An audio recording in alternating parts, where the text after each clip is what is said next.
Gajwel camp కార్యాలయంలో ఏర్పాటు చేసిన విలేకరుల సమావేశంలో ఎంపీటీసీల ఫోరం కార్యనిర్వహణ అధ్యక్షులు దేవి రవీందర్ మాట్లాడారు. తెలంగాణ ఉద్యమంలో ఎన్నో అక్రమ కేసులు ఎదుర్కొని తెలంగాణ రాష్ట్ర సాధనలో ముందున్న వాళ్ళం మేము. మీరు ఎన్ని అక్రమ కేసులు పెట్టినా భయపడం. మున్సిపల్ ఎన్నికల్లో ఓడిపోతామని భయంతోనే ముంపు గ్రామాల్లోకి హరీష్ రావు వచ్చి ప్రచారం చేస్తే మీ బండారం బయటపడి ప్రజలు ఓట్లు వేయరని తెలుసుకుని పర్మిషన్ తీసుకుని ముంపు గ్రామాల్లో ప్రచారం నిర్వహించడానికి వస్తే బీఆర్ఎస్ నాయకులపై దాడులకు దిగి ఉల్టా బీఆర్ఎస్ నాయకులపై కేసులు చేయడం సరికాదన్నారు. కాంగ్రెస్ ప్రభుత్వం ఏర్పడి 2 సంవత్సరాలు గడుస్తున్నా ఇచ్చిన హామీలను పక్కన పెట్టి అధికారాన్ని అడ్డం పెట్టుకుని మాపై ఎన్ని అక్రమ కేసులు పెట్టినా భయపడం. ప్రజల కోసం ప్రజా సమస్యల కోసం పోరాడుతూనే ఉంటాం. అరచకాలం అని ప్రజలకు ఇచ్చిన హామీలు నెరవేర్చాలని డిమాండ్ చేశారు. కేసీఆర్ ముఖ్యమంత్రిగా 10 సంవత్సరాలు ఉంటే గజ్వెల్ నియోజకవర్గంలో కాంగ్రెస్ నాయకులపై ఎన్ని కేసులు అయ్యాయో, కాంగ్రెస్ అధికారంలోకి వచ్చి 2.5 సంవత్సరాల కాలంలో అక్రమంగా బీఆర్ఎస్ నాయకులపై ఎన్ని కేసులు పెట్టించారో చర్చకు సిద్ధమా అని, నాపై అవిశ్వాస తీర్మానం పెట్టి ఏం సాధించారు, బొక్కబోర్ల పడ్డారు. మీరు రాష్ట్రంలో కాంగ్రెస్ పార్టీ అరాచకాలు సృష్టిస్తూ అక్రమ కేసులు పెడుతూ ఆనందపడుతున్నారు తప్ప ప్రజలకు చేసింది ఏమీ లేదన్నారు. ఈ కార్యక్రమంలో మాజీ సర్పంచ్లు కిరణ్ కుమార్ చారి, బచ్చలి మైపాల్, నరసింహారెడ్డి, టీఆర్ఎస్ నాయకులు నగేష్, శివకుమార్, భాస్కర్, రామరెడ్డి, పెంటారెడ్డి, రాజు తదితరులు పాల్గొన్నారు. ఇక్కడ భయపడే వాళ్ళు ఎవరూ లేరు. ఇక్కడ ఉన్నది బీఆర్ఎస్ పార్టీలో పనిచేస్తున్నటువంటి నాయకులు. మీ బెదిరింపులకు ఎట్టి పరిస్థితుల్లో మేము భయపడం. 2.5 సంవత్సరాలు అయింది కాంగ్రెస్ పార్టీ వచ్చి. కాంగ్రెస్ పార్టీ అధికారంలోకి వచ్చిన నాటి నుంచి ఈ రోజు వరకు అధికారులను అడ్డం పెట్టుకొని అటు రాష్ట్రంలో కావచ్చు, ఇటు నియోజకవర్గంలో కావచ్చు, అధికారులను అడ్డం పెట్టుకొని అక్రమ కేసులు పెట్టిస్తూ ఆనందపడుతున్నటువంటి కాంగ్రెస్ పార్టీ ముఖ్య నాయకులు. నిజంగా మీరు ప్రజలకు ఏం చేస్తారో చెప్పుర్రి. మేము అడుగుతున్నాం, ప్రజల పక్షాన మేము కొట్లాడుతున్నాం, మీరు పనులు చేస్తలేరని చెప్పి.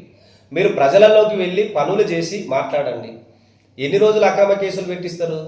అక్రమ కేసులు పెడితే చట్టం ఉంది, చట్ట ప్రకారం మేము ఎదుర్కోవడానికి రెడీగా ఉన్నాం.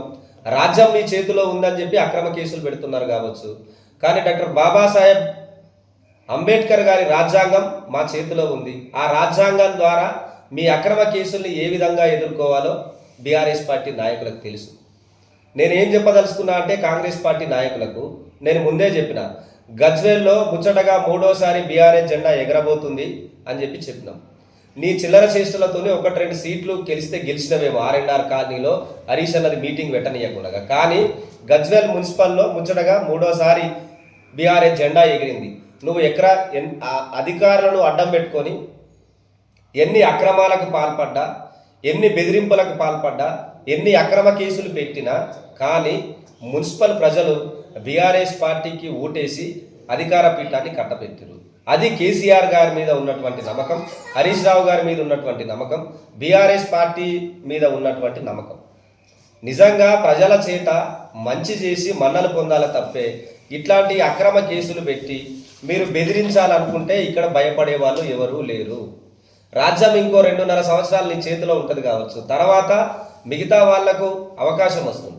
మిగతా వాళ్లకు అధికారం చేతిలోకి వచ్చినప్పుడు మీ మీద కూడా ఇలాగే అక్రమ కేసులు పెడితే ఎలా ఉంటుందో ఆలోచించాల్సినటువంటి అవసరం ఉంది. గతంలో మీరు ఎంపీపీ ఎన్నికలలో మా మీద అవిశ్వాస తీర్మానం పెట్టినావు. ఏం సాధించినావు నువ్వు? అవిశ్వాస తీర్మానంలో నెగ్గినవాను? అవిశ్వాస తీర్మానంలో నెగ్గలే. గతంలో మీరు ఎమ్మెల్యేగా ఉన్నప్పుడు ఎంపీటీసీల మీద అనవసరమైనటువంటి ఆరోపణలు చేసినావు. సంవత్సరం దాకా నీకు మండల ఆఫీసులోకి రానియలేదు, నువ్వే క్షమాపణ చెప్పినావు. ఇవన్నీ చదివితే చాలా ఉంటాయి. మా మీద ప్రేమ ఎక్కువ ఉన్నది కాబట్టి సరే కేసు దేవి రవీందర్ ఎక్కువ తిరుగుతుండు, ప్రజల పక్షాన్ని ఎక్కువ మాట్లాడుతున్నారు, బీఆర్ఎస్ పార్టీ నాయకులు ప్రభుత్వాన్ని ప్రశ్నిస్తారని చెప్పి నా మీద విడత పెట్టినావు. సరే సంతోషం.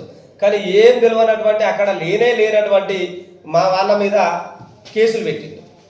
ఇది ఎక్కడి దుర్మార్గం? మా మీటింగు మేము పర్మిషన్ తీసుకొని మీటింగ్ పెట్టుకొని మా మీటింగ్కు మేము పోతే వాళ్ళు వీళ్ళు గుమ్మి కూడి అక్కడ ఒకరిపై ఒకరు చెప్పులు వేసుకున్నారు. మా మీటింగ్ మీద కాంగ్రెస్ నాయకులు నిస్సిగ్గుగా సిగ్గు లేకుండా చెప్పులు ఇచ్చేసారు. వాళ్ళ మీద కదా నువ్వు కేసులు చేయాల్సింది.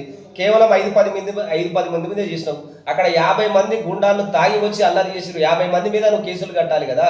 నిజంగా ఈ ప్రభుత్వానికి కానీ ఇక్కడ ఉన్నటువంటి పోలీసు యంత్రాంగం కానీ అక్కడ పక్షపాత ధోరణి లేకుండా నిష్పక్షపాతంగా వ్యవహరించేటువంటి పోలీసులు మేము అల్లరి చేసినామని చెప్పి మా మీటింగ్లో గొడవ చేసిన వాళ్ళ మీద మా మీద కేసులు చేయడం ఇంతకంటే దుర్మార్గం మరొకటి లేదు. నేను ఒకటే చెప్పదలుచుకున్న కాంగ్రెస్ పార్టీ నాయకులకు, మీరు ఇలాంటి కవ్వింపు చర్యలకు పాల్పడితే ఓపిక పట్టే కాడికి బీఆర్ఎస్ పార్టీ కార్యకర్తలు ఓపిక పడతారు. మీ అక్రమ కేసులకు భయపడి ఇళ్లలో కూసినటువంటి వ్యక్తులం కాదు. ఖచ్చితంగా రాబోయే కాలంలో ప్రజల పక్షాన ప్రజా సమస్యలే ఎజెండాగా ప్రజలకు చేస్తున్నటువంటి మీ ఏదైతే వ్యతిరేక విధానాలు ఉన్నాయో ఖచ్చితంగా రేపటి నుంచి ఇంకా ఎక్కువగా ప్రశ్నిస్తాం. మీ మెడలు వంచి ప్రజలకు మంచి చేసే విధంగా పనిచేస్తామని కూడా ఈ సందర్భంగా మేము కాంగ్రెస్ పార్టీ నాయకులకు తెలియజేస్తా ఉన్నాం. సేమ్ టైంలో అధికార పక్షమైన ప్రతిపక్షమైన సహజంగా ప్రతిపక్షం ప్రజల కోసం కొట్లాడే సమయంలో వారు చెప్తున్నటువంటి విషయాలను గుర్తుంచుకొని మరి ప్రజలకు ఏం చేస్తలేమో అని చెప్పి తెలుసుకోవాల్సినటువంటి బాధ్యతతోని మెలిగి ఈరోజు అధికార పక్షం పనిచేయాలి. కానీ నువ్వు అక్రమ కేసులు పెట్టి ఎన్ని రోజులు బెదిరిస్తావు? ఎప్పటికి నీదే ఉంటుంది కదా రాజ్యం. రేపు పొద్దుగాల మా రాజ్యం కూడా వస్తుంది కావచ్చు. అప్పుడేం చేస్తారు మీరు? 2.5 సంవత్సరాల కాలంలో గతంలో మీరు అధికారంలో ఉన్నప్పుడు ఇలాగే అక్రమ కేసులు పెట్టిరు, ఇంట్లో పోయి కూర్చున్నారు. ఇప్పుడు 2.5 సంవత్సరాలు అవుతుంది అధికారంలోకి వచ్చి ఇన్ని అక్రమ కేసులు పెడుతున్నావు. పెట్టుకొని తెలంగాణ రాష్ట్రంలో అరాచకాలు సృష్టిస్తున్నటువంటి కాంగ్రెస్ పార్టీ ఇప్పటికైనా అరాచక విధానాలు మాని ప్రజలకు ఇచ్చినటువంటి హామీలను నెరవేర్చి ప్రజలలో మన్నలను పొందాల్సినటువంటి అవసరం ఉన్నది. ఒక నాయకుడు అనేవాడు ఎలా ఉండాలంటే ఆ నాయకుడు తన కార్యకర్తలకు మంచి చెప్పుకొని ప్రజాస్వామ్యబద్ధంగా మెలగాల్సినటువంటి అవసరం ఉందని చెప్పి చెప్పుకోవాలి. కానీ ఆ నాయకుడు ఈ గజ్వేల్ నియోజకవర్గంలో ఉన్నటువంటి ఒకరిద్దరు నాయకులు ఆ కాంగ్రెస్ కార్యకర్తలు ఎవరైతున్నారో వాళ్ళకు రెచ్చగొట్టి అరే మీరు దాడులు చేయండి, ఇళ్ల మీద దాడులు చేయండి, బయట దాడులు చేయండి, మీరు కొట్టండి, మీ మీద కేసులు కావు, వాళ్ళను భయభ్రాంతులకు గురి చేయండి అని చెప్పి మీరు రెచ్చగొట్టి పంపిస్తున్నారు. కానీ మీరు ఎన్ని రోజులు రెచ్చగొట్టగలుగుతారు? ఇంకో 2.5 సంవత్సరాలు రెచ్చగొట్టగలుగుతారు. ఆ తర్వాత అధికారం మా చేతిలోకి వచ్చిన తర్వాత పరిస్థితులు ఎట్లుంటాయో ఆలోచించాల్సినటువంటి అవసరం ఉన్నది. ఇప్పటికైనా ఈ లొట్టపీసు అక్రమ కేసులకు ఎవడు భయపడటం లేడు. ఖచ్చితంగా న్యాయబద్ధంగా మేము కోర్టులో ఎదుర్కొంటాం. మీరు చేసే ప్రజా వ్యతిరేక విధానాలను ఖచ్చితంగా ప్రజలలో తీసుకెళ్తాం.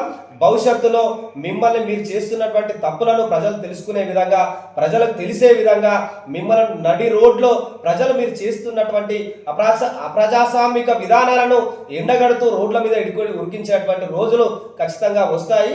ఇలాంటి అక్రమ కేసులకు మేము మీ బిడ్డ బెదిరింపులకు భయపడమని చెప్పి ఈ సందర్భంగా తెలియజేస్తాం.